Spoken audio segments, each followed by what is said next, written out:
Wife cheated. I am so angry I am scared of myself. So I'm a little perplexed. It's been approximately 2 weeks since I found out, and I've been skeptical for a long with several red flags but nothing conclusive. I decided to address her, and her response, uncontrolled rage, prompted me to do so. How can I accuse her of such a thing? She would never, ever cheat. It made me certain. I snooped on her phone and computer but found nothing. So I purchased several little cameras and placed them about the home. Then, during the weekend, I went to see some pals. I grew up in Norway on the Swedish border, and I met my wife in Sweden when I was 20 years old. She was 21 years old, and she had a 3-year-old child at the time. We clicked, and I've become that kid's father for the last 11 years. I adore him and consider him to be my son. It doesn't matter that we've been married for 6 years. To cut a long tale short, I went home early knowing she wouldn't be there and watched the film. Sure enough, she was having an adult conversation with another male. I knew him as a coworker named Theodore, and we got along well with him and his wife. I used to think seeing red was simply a metaphor, but I was seeing red. I'd never been so upset in my life. I'm really a fairly quiet man who seldom gets angry, but I just lost it. I slammed at the walls and slammed the bedroom door so hard. It flew off its hinges and broke a glass table in our living room. I didn't even realize I was biting the inside of my cheek. But as I shouted, I splattered blood on the wall and the floor.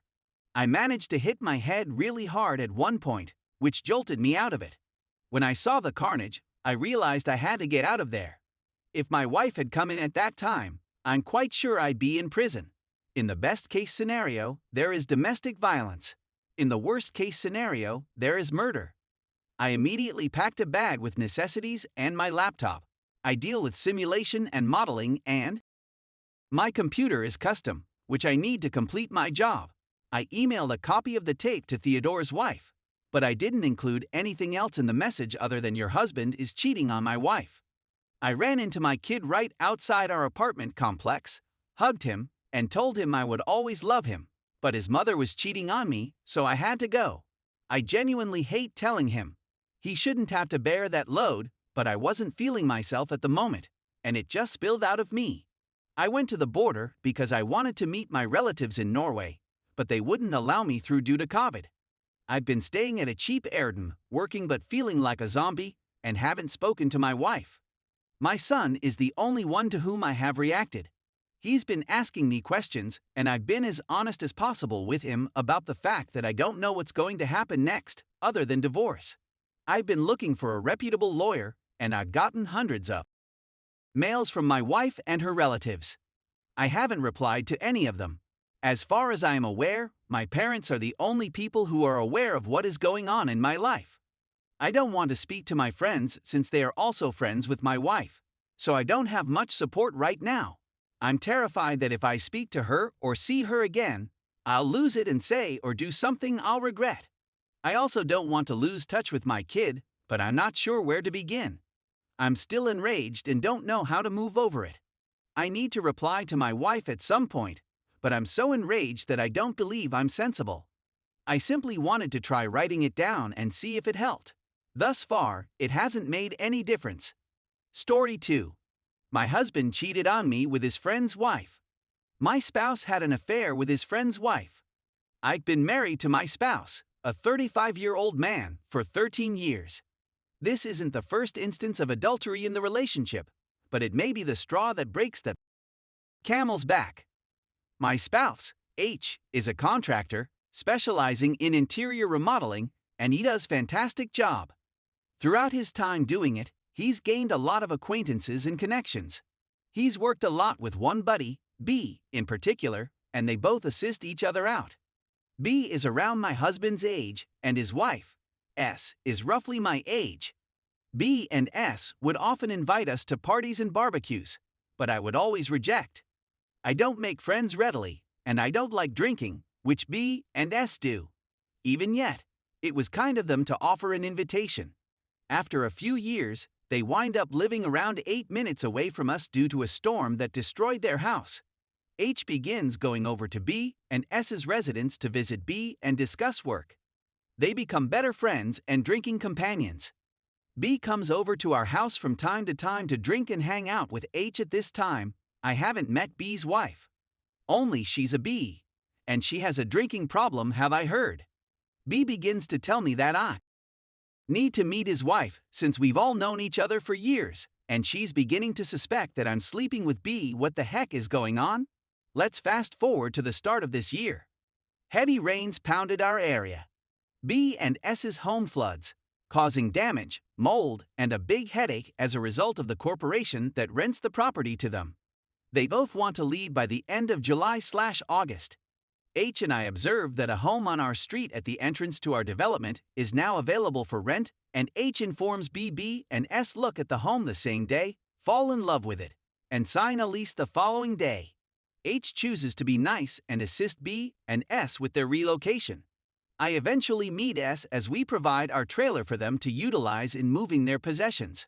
She seems irritated and furious in general. She didn't really say anything to anybody. My husband will continue to assist them with moving for the following 3 days, until they are properly situated in. Then my husband resumes his drinking and socializing with his pal.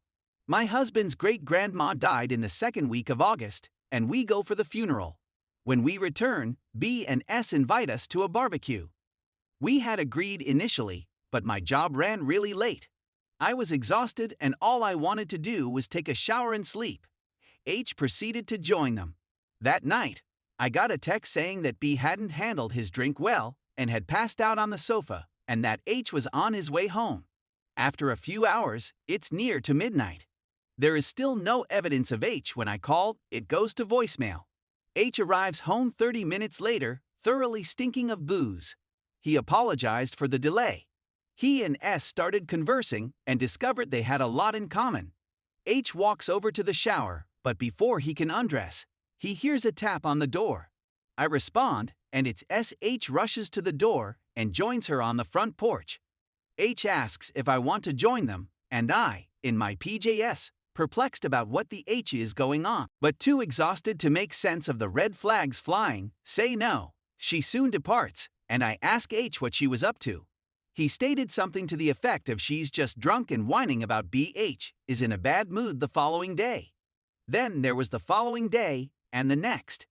At one point, I made a lighthearted remark about how he seemed to have recently knocked a female pregnant. H is consuming an increasing amount of alcohol. I spend almost every evening at B and S's residence getting drunk. I do express my worries, but I am treated with animosity throughout the remainder of the month and into September. He begins making remarks about how I've let myself go or how I irritate him. We eventually sort things out, and he decides to quit drinking. He claims he doesn't like the person he becomes when he drinks. The 18th of September. H wants to spend quality time with me after being called into work to assist me in getting home. He's cooked supper, and we're going to watch a movie together. He's texting someone during the first 30 minutes of the film. When I ask him who he's smiling at, he replies he's chatting to another male buddy, and they just said something humorous. After about 10 minutes, there comes a hammering and a rapid ringing of the doorbell. H responds, and it's BB says he needs to speak to him, then turns to face me and adds, "You too." We both go outdoors, and B and S are sitting on our porch. They've been ****ing, B adds as he offers me S's phone. Stunned, I read the two's lovey-dovey messages and then handed him the phone back. B storms away, and S pursues him until they reach the street. She returns her gaze to H, as if she wants to say something but can't since my startled self is present. She ultimately leaves, and H comes to me in tears. He apologized, stating he never intended for it to happen. It happened once. They were inebriated. He had no recollection of it. It had no significance. I eventually wind up strolling down the street by myself to B and S's place. I ask her whether it was a one-time occurrence. She confirms that they were both incredibly inebriated and that it was a mistake. I then inquire whether they utilized any kind of protection, to which they respond that they did not. B claims he's going to file for divorce and leave in the morning. I return home and go to bed. I wake up on September 19 with a clean brain. I sit down with H and tell him that I want to attempt to solve this problem, but first I need to understand what occurred. He claims he still wants to be with me and that he loves me. I advise him he can't speak to her anymore and that he should call her and tell her so. After hours of him insisting he's not going to do it, he eventually does it over the speaker. The next week, we met on a regular basis to discuss all that had occurred. What caused it to happen? What we must do in order to progress. H has drastically reduced his binge drinking. He seems to be mostly silent. He's not too repentant, but it's clear he's had a lot on his mind. 30th of September. I finally have a light day at work and can leave early. To commemorate my success, I stop at a petrol station and buy a tiny box of jerky. I go home and settle down to watch some daytime television. How long have you been here? H asks as he blasts through the door, sneering at me. I was perplexed and inquired whether everything was all right. If he had a rough day at work, and his reaction was a brash, "I'm fine." He then rushes out to the front porch for a smoke. I step up to the window, worrying about him, and see him texting, "Can't speak now." Then I notice who he is messaging. My blood was steaming. I rush out the door just as he finishes erasing the final text thread and confront him. He tries to act as if he wasn't messaging her, and I think he's nuts. I take his phone and dial her number. She selects the first ring. I believe, "Hello, SH wife is here. How long have you been chatting since B?" And I discovered the truth. She essentially said that they waited 3 days and then restarted. I thanked her and hung up the phone. Now, I'm not proud of what happened next, but I chunked that packet of beef jerky so hard at his head. Apparently, when I'm furious, my aim is spot on. I throw H out of the home after a shouting match. He's weeping, claiming it's meaningless, and I'm not allowing him back in. He eventually leaves. 1:00 a.m. on October 1, I've had hours to relax, and now a storm is brewing. I haven't heard anything about H, and I'm becoming worried. I knew he'd been drinking, and I was confident he'd gone to drink some more. The fear that he might end up dead in a ditch was genuine. I got in my vehicle and drove to the friend's home where I believed he would be. I happened to peek by the Walmart parking lot as I was driving by and saw H's vehicle sitting in the vacant lot. I'm furious because I know precisely where he is. I return to my neighborhood and park in her driveway. She answers in a towel when I knock on the door. My heart dropped. I inquired as to whether he was present and safe. "Yes," says S when I asked if I could speak with him. She said she would go get him. She had left the door open and I could hear him reply, "No, he doesn't want to see me." I let myself in. The master bedroom is just across the hall from the front entrance. When I walk in, he is nude.